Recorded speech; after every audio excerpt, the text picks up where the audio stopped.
Olá, o Plural está de volta e a nossa conversa hoje é sobre vida após a morte. Doutor Marcelo, no último bloco nós discutimos um pouquinho sobre essa questão de alucinação, não deu tempo de a gente falar sobre as experiências de quase morte, quando as pessoas muitas vezes têm visões, vem uma luz branca, vem um túnel. Eu gostaria que o senhor é médico e espírita, né? Qual que é a diferença entre uma visão genuína, uma alucinação, um estado alterado da consciência, do ponto de vista da medicina? Sim.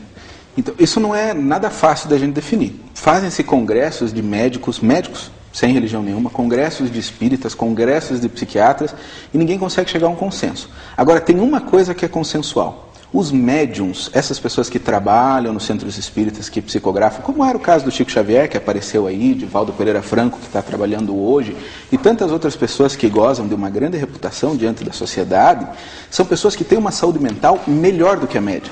São pessoas que têm muito pouca chance de desenvolver depressão, transtorno de ansiedade, transtorno de insônia, e é isso que ajuda a gente a diferenciá-los num grupo.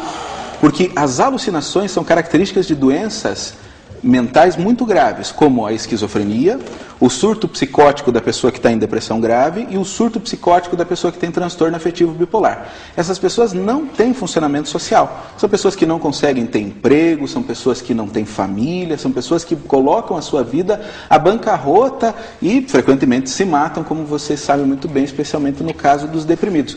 Diferentemente do que acontece com os médios. Então a gente consegue estabelecer um critério, pelo menos, que nos ajude a fazer a diferenciação, que a alucinação é característica de doenças graves, sejam mentais ou sejam orgânicas. O que evidentemente acontece em muitas pessoas que se apresentam como médios e não o são, e acontece nas pessoas que de fato são os médios, que não precisam de remédio, precisam de uma maneira de conseguir colocar essa sua faculdade a serviço dos outros. Só para fazer uma adenda, não vou explicar porque eu sei do nosso tempo curto, as experiências de quase morte têm um rigor técnico-científico muito ruim, muito fraco. Aliás, como as grandes coisas dentro da medicina. Eu sou mestre em epidemiologia, que trabalha com processo de pesquisa, e lamento informar quem acredita em tudo que os médicos dizem, mas 90% do nosso conhecimento é baseado em evidências fracas, em estudos de qualidade metodológica questionável. Então nem vale muito a pena a gente entrar nessa seara das experiências de quase mortes, porque a qualidade metodológica delas é muito fraca para que a gente possa traçar alguma conclusão, se existe ou não existe, se isso significa alguma coisa ou não significa. Eu tinha muitas outras perguntas para fazer ainda, mas infelizmente nosso tempo está acabando já. Eu gostaria de ouvir então as considerações finais de cada um de vocês. Marcelo, por favor. Manuel, desculpe. Manuel. Bom, como o Marcelo bem disse, né, as experiências de quase morte são muito fracas, né, extremamente mal documentadas.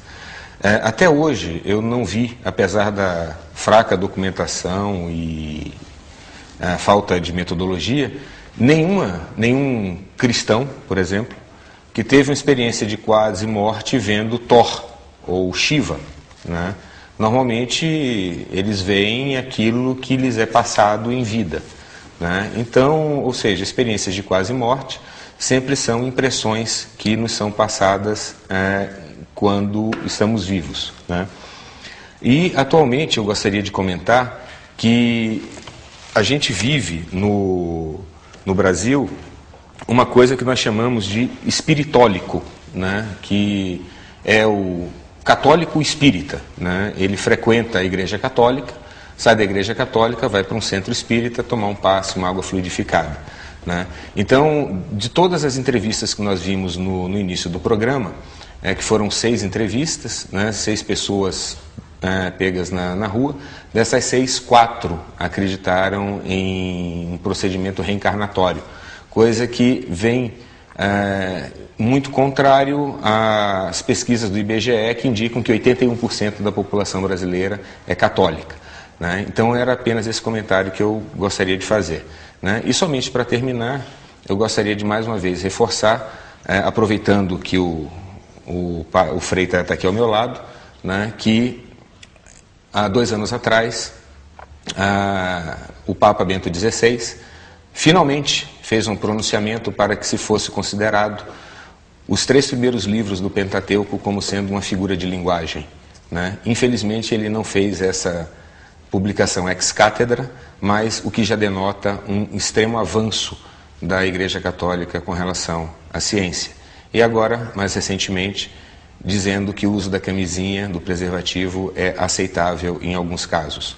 Mais uma vez, um notável avanço. Eu gostaria aqui de parabenizar essa postura do Papa Bento XVI e, infelizmente, dizer que ele não fez esse pronunciamento ex cátedra, né?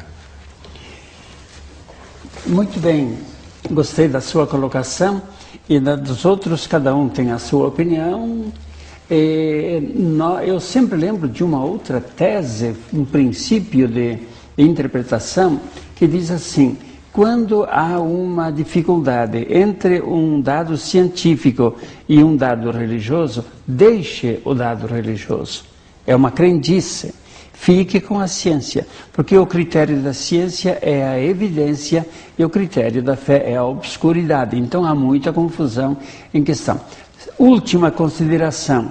Nós amamos a figura de Jesus, que é o Messias, o Redentor.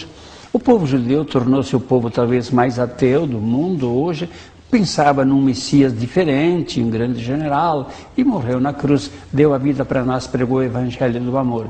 Ele sempre pregou a ressurreição e termino com uma frase preciosa de um grande teólogo alemão, falecido no início do século, Karl Rahner, que dizia: a esperança do futuro é o segredo do presente.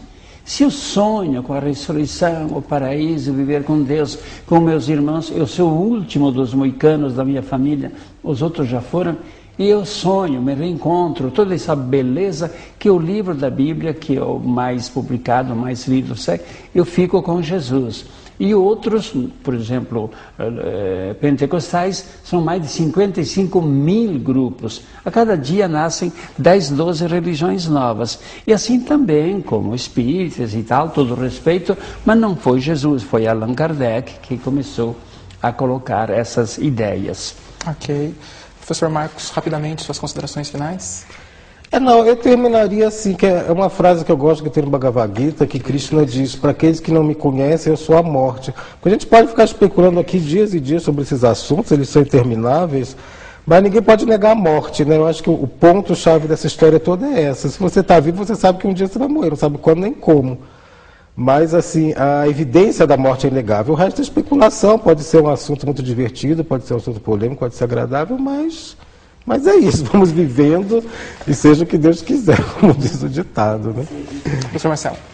Eu queria agradecer o convite que a produção fez, a Federação Espírita do Paraná, essa oportunidade de estar aqui conversando sobre esse assunto tão importante para que a gente possa saber que rumo vamos dar à nossa existência e dizer que quem quiser saber mais sobre as explicações da doutrina espírita, que quiser conhecer, quiser procurar um centro espírita, pode ligar para a Federação Espírita do Paraná, 32236174 e pegar uma orientação de um centro que fique perto da sua casa. Ok.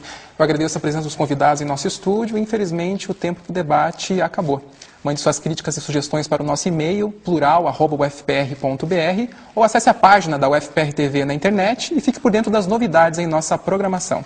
O nosso endereço é www.tv.ufpr.br. O Plural de hoje fica por aqui. As ideias estão lançadas. Até o próximo programa.